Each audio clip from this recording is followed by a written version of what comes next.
Hi everybody, and welcome to this program looking at the flight controls in the A320. The flight controls in the Airbus are quite different to most other conventional aeroplanes, and we term the type of control system used for these new generation aircraft fly-by-wire. It was very much pioneered in civilian airliner circles by the A320 and is now common amongst all the latest generation airliners. The system is best demonstrated by thinking about one of my favourite aeroplanes of all time, and the one I learned to fly in, the Cessna 152. When you pull back on the control column in a 152, this increases tension on cables which pulls the elevator up. There is therefore a direct mechanical link between the control column inputs and the control surfaces that the column operates. Now in the Airbus things are different.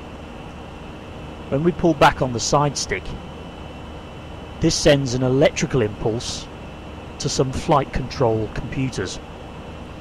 The computers then order the movement of the control surface via the hydraulic actuators, and the surface then moves as directed. Now obviously it takes me much longer to explain the process than it does to actually happen.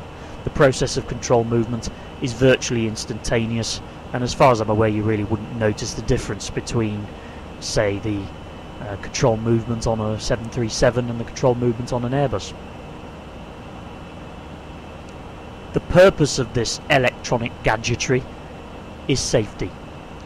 The computers will monitor pilot input and prevent any manoeuvring that would take the aircraft beyond its structural limits. The flight control computers are called ELACs, or elevator and aileron computers, of which there are two, SECs, spoiler and elevator computers, of which there are three, and FACs, flight augmentation computers, for electronic rudder control, of which there are two. The master switches for these computers are on the overhead panel, here and here. All control axes are electrically controlled and hydraulically actuated, except the rudders, which are in fact mechanical. Rudder trimming, yaw damping and turn coordination are in fact electrically controlled in the Airbus through the flight augmentation computers. Manual stabilizer trim inputs via the trim wheels, however, are mechanical. The flight control system operation in the Airbus is categorized into laws. When everything is working normally, we are in normal law. Normal law has three phases: ground mode, flight mode and flare mode. Ground mode is for ground operation, obviously. Flight mode starts shortly after liftoff with the pitch attitude being greater than 8 degrees, and flare mode starts at 50 feet above the ground. In ground mode there is a direct relationship between the flight control deflection and the flight control surface deflection. None of the usual control protections will operate in this mode.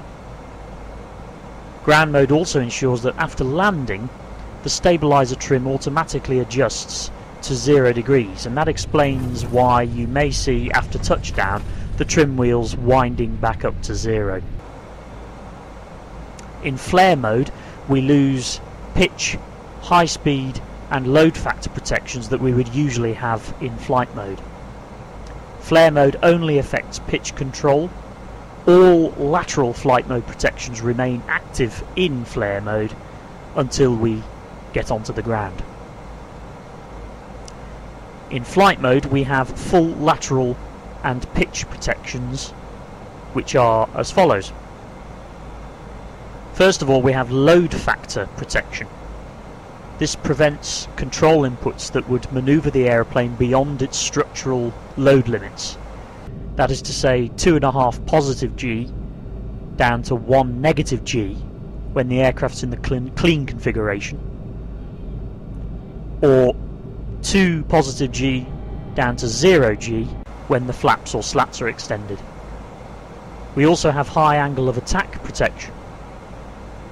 This prevents the angle of attack, that is to say the angle between the chord line of the wing and the oncoming airflow, from reaching the critical angle of attack beyond which the aircraft will stall. The top of the amber line on the PFD represents the VLS, or minimum selectable speed, and the top of the black and amber band represents alpha prot.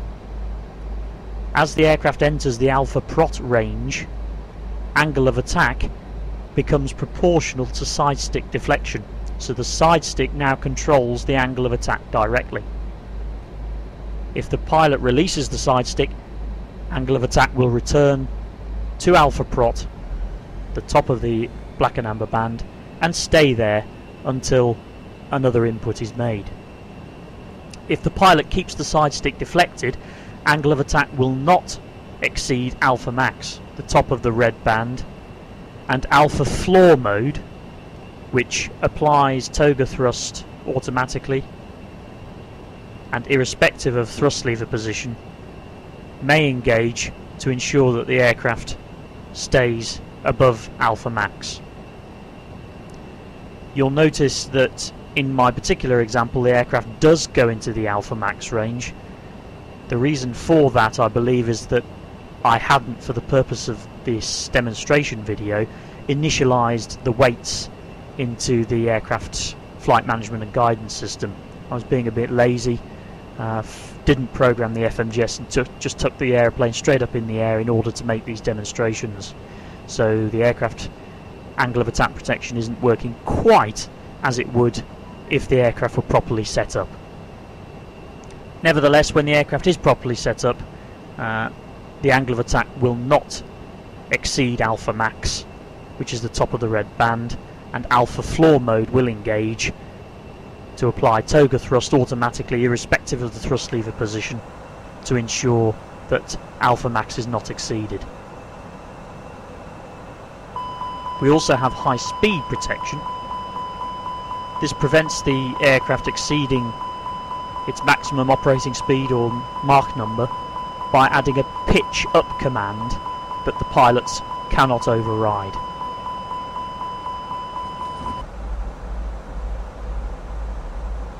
We also have attitude protection. The flight controls become limited to 30 degrees pitch up.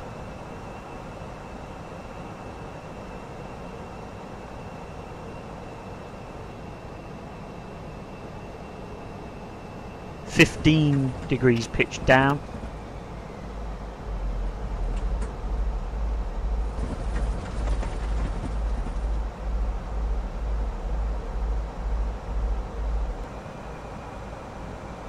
and 67 degrees of bank. The attitude limits are indicated on the PFD by little green equal signs markers. When you bank further than 33 degrees, the side stick needs constant deflection. If you bank it all the way to 67 and then let go of the side stick, the aircraft will automatically return back to 33 degrees angle of bank, and it will stay there until a further control input is made.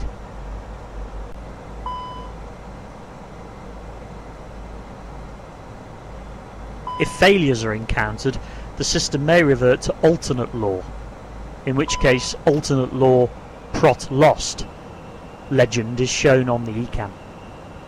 In alternate law, ground mode is the same as normal law, but in flight mode we lose turn coordination, we lose high speed protection. There will still be a nose up command when the aircraft passes VMO, but this can now be overridden by side stick input. We also lose our high angle of attack protection, and we lose our attitude protection as well. The load factor protection still remains. You'll notice that the green equals signs showing the attitude limits at which the fly-by-wire protections would usually kick in alternate law are replaced by amber crosses. And instead of the high angle of attack protection mechanism with the alpha floor function, we now just have a conventional audio stall warning, just as you would in a conventional aeroplane. In alternate law, therefore, it's important to remember that it's now just as straightforward to stall the Airbus as it is any other conventional aircraft.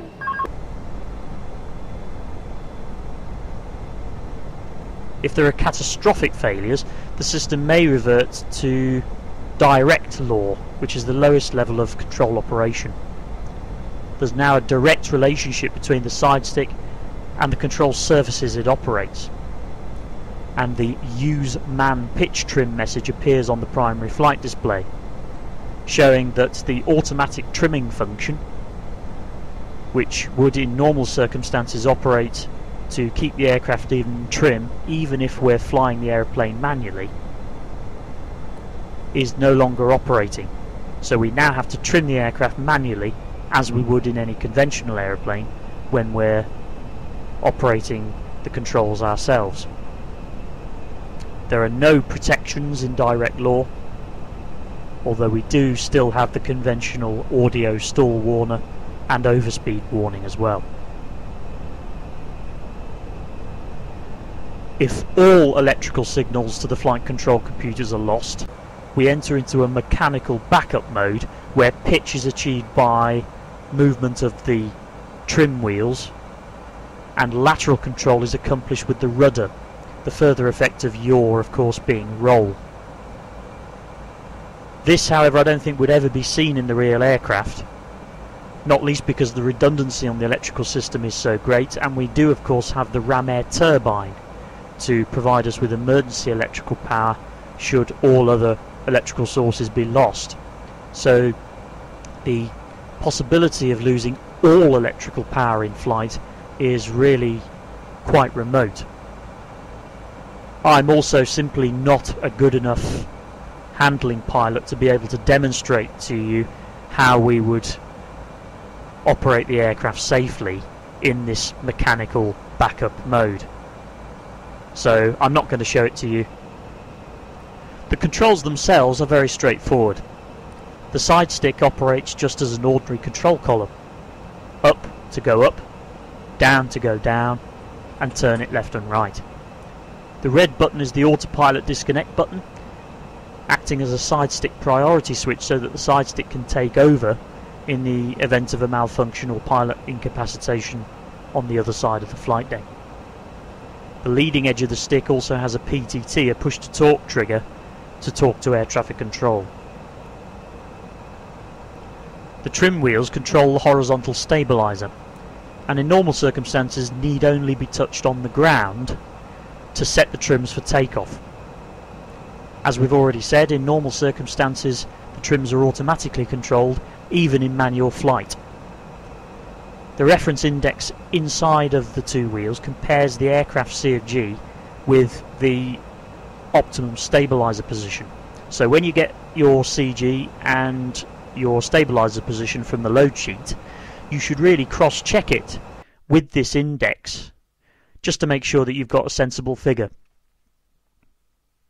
So you can see that a takeoff CG of 30% should give us a trim setting of about 0.3 nose down, thereabouts. The speed brakes are spoilers extending outward from the wing to increase drag. This keeps the speed down whilst also increasing the rate of descent, so they're useful in a fast descent. I'm afraid to say they're not enormously effective on the A320, and you may have found this already, but they are better than nothing. Speed brakes are inhibited if angle of attack protection is active, if the flaps are in config full, or the thrust levers are in maximum continuous or toga, or indeed if the alpha floor mode has become activated.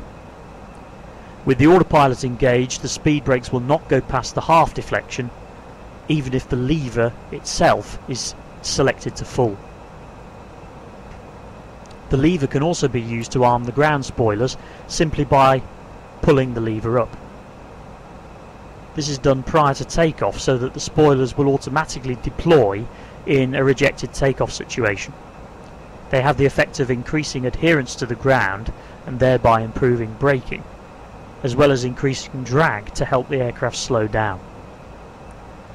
They will also be armed for landing, so that on main wheel touchdown the spoilers will extend to essentially dump the lift, if you like, from the wing, and also increase drag.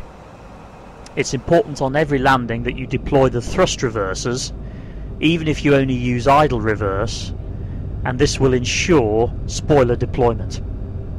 So on every normal touchdown, make sure that you deploy the reversers even if you don't actually pass any thrust through them, to make sure that the spoilers deploy. The flaps are given numbered config positions in the Airbus rather than positions in degrees as you might be used to in other aeroplanes. Config 0 is flaps and slats up, obviously.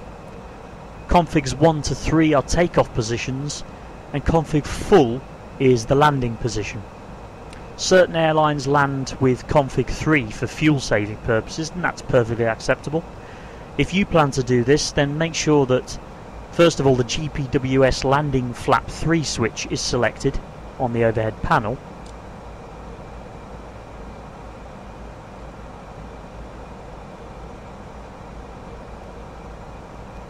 and the config 3 option also is selected in the FMGS performance page as part of the pre-descent approach briefing process.